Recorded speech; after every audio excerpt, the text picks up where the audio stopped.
What's going on, G-Ballers? I have two new knives here to unbox for you, and they're coming in from CJRB. In my opinion, this knife is in the conversation for one of the best CJRB knives that has ever existed. But it is going to be returning with a whole new set of DNA. We have two versions here to check out. This knife is on a Kickstarter. I'll have links to it down in the description. If this is your first time stopping by, welcome to GBall Vision. Drop a comment below. Let me know what your EDC is. The knife we are going to be taking a look at is the CJRB Feldspar. Now, if you are newer to the knife world, you may not have heard about the Feldspar before. It is a very popular design though, and for a long time was one of the go-to budget knife choices for someone looking for an inexpensive, high-quality knife. Now, they are returning this in a completely new form here. We have a full copper handle version in final production. This is going to be S90V, which they do very well with it. This one here is an RPM 9. And then we have a titanium handle variant here that is going to be coming in S90V here and in final production. Kickstarter is going to be fully funded, no question about it. I believe there are a couple different versions that you can choose from. This one is going to have some heft to it, being as it is a full copper handle. This one is significantly lighter. We are going to be looking at titanium for the hardware and the pocket clip. And to top this off, we are going to be looking at CJRB's first button compression lock here, which is awesome to see that they're bringing the lock to the forefront and they're reintroducing the Feldspar with it. That is an awesome choice, in my opinion, from CJRB. I think this model deserves a lot of praise. I do have one of the original button lock Feldspars here. I believe this was a White Mountain Knives exclusive. I've also had two other Feldspars. I think there was a compact or mini Feldspar, and then I had one of the original Feldspars that initially came out. That was a liner lock. The button lock here, I have opted to never sell this knife. I don't really have a reason to hang on to it as far as, content purposes, but it's a knife that I just really like. They are a great cutting tool, but this will be a good example of some of the things that they have changed around with the reintroduction of the Feldspar. You can see right away we have a larger choil area here, probably more of a finger choil than anything. I can get a nice choke up right behind that edge. So you're not losing a whole lot of the edge either for that. So not a bad decision in my opinion. It's going to give you a much more comfortable grip than otherwise. At least I like that. You're going to be looking at the same butt end here with the recessed pocket clip and lanyard hole. With the button lock, kind of a similar idea, but a totally different mechanism where the plunge lock is not relying on a detent, it is relying on a spring for the action. The button liner lock here is going to be using a detent, so you're going to get a much different feel when opening the knife. Most people, and I do as well, prefer a detent. Button locks have gotten really good over the last couple of years, and when this came out, button locks were really just getting started, and for that, CJRB really knocked this button plunge lock out of the park. Some people didn't like it, but man, the one I have here is superb, and it also has a good structural lockup as well. Never had any issues, and that was the first button lock CJRB ever did. So it is cool that they're introducing a new button liner lock on the Feldspar, because that was the first button plunge lock that they ever did as well, at least to my knowledge. So this milled titanium one here, we have some micro milling on the handle. It looks really good. I wouldn't even say slightly contoured. They are contoured. We're not changing anything when it comes to the size of the actual Feldspar. We'll get a couple of measurements and reinitiate ourselves with the Feldspar. 3 inches of cutting edge, 3.5 total blade, and coming down there at a nice, healthy 8 1/8 overall. Size comparisons for you, we have the Vosteed Raccoon here and the Kaiser Militol. The Feldspar is going to be a little bit bigger than something like the Militol that comes in right around 7.9.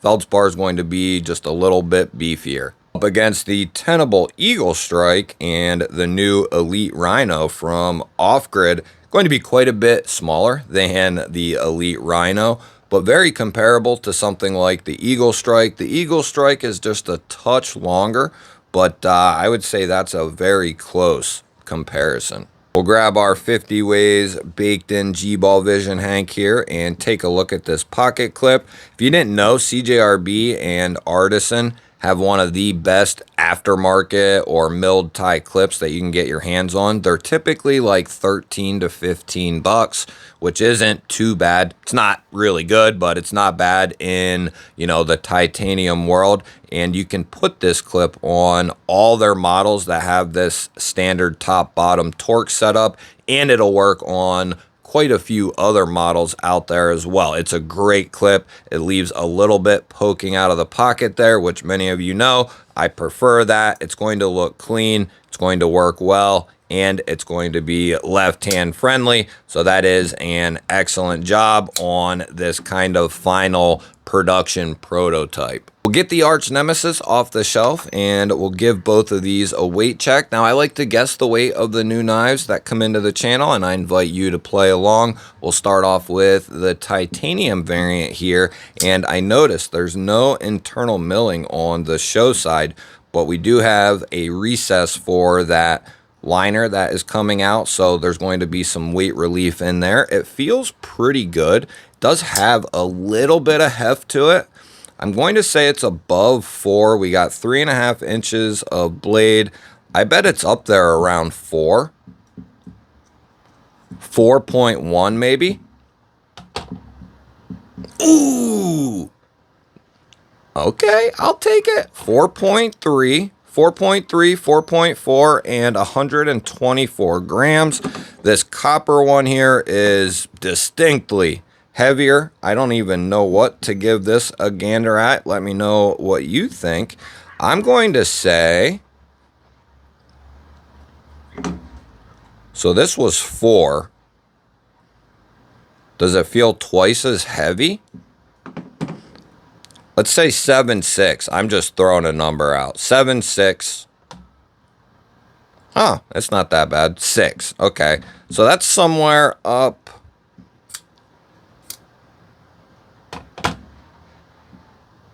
Seven ounces for the big old boy there. So this, for its size, is a heavy knife, but not too bad for the copper one.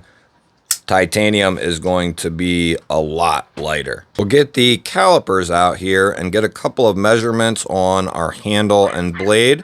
The copper one is going to have flat handles, so 0.42 on our handle thickness and 10.7 millimeters.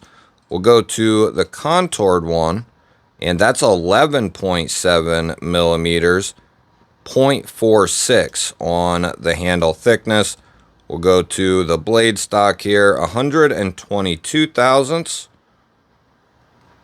and 3.1 millimeters. Get a behind the edge reading here, 0.64 and 25 thousandths in that particular spot with that particular hold. Let's see how these cut out of the box. We'll use our standard catalog paper here, and I don't know if they're going to be offering any of these right off the get-go with RPM 9. I don't know if they're going to do an affordable version, quote-unquote. I know they did say this one in final production will be in S90V, which is going to up the cost quite a bit, you know, compared to the RPM 9. So I'm not 100% sure on that. But I do know that Artisan, CJRB do a great job with their S90V. It's some of the best bang for your buck when it comes to performance per dollar.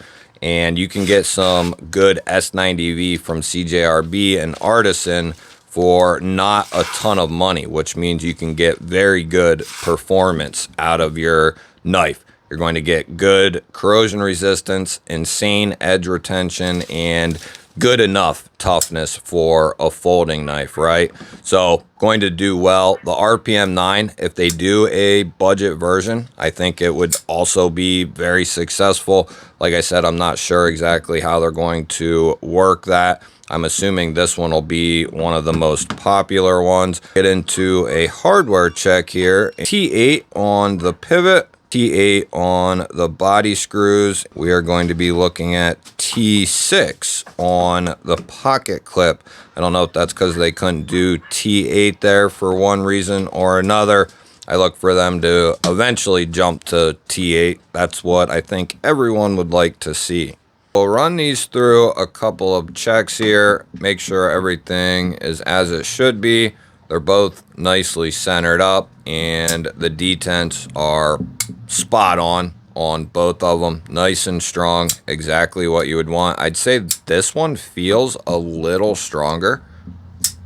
This one feels a little smoother, a little more broken in, and that's probably something due to the coating, I would guess there. Yeah, that's probably just the resistance from the coating. Yeah, no question. The coating will give that maybe a little bit stronger feel. Let's go ahead and we'll get the spine whacker off the shelf and give these a couple of love taps just to make sure everything's working as it should. We'll start off towards the tip here. I don't think we're going to have any trouble whatsoever. There's no movement in there. And a nice triple tap. And another one. Very good. These button compression style locks. Nice large stop pin in there. These are going to be very strong when it comes to an up and down force. You never really want to do a side to side prying motion with a folding knife, or any knife for that matter. So, you know, doing its job very well in there, locking these up nicely. No movement on this one. A couple of light taps to get us going, and we'll close it, check it. It just sounds good. It sounds like a hammer driving in a nail, which is exactly what we want to hear. That means it is built nice and tough. Let me know what you think of the button liner lock Feldspars here. I'm interested to hear from you. Don't forget to hit the thumbs up button. I truly appreciate it. If you want to see daily knife and EDC content, make sure you're subscribed to the channel. I'll pop up a couple of new videos. Go check one of them out. Have yourself an awesome day. Thank you all again for watching. I'll catch you on the next one.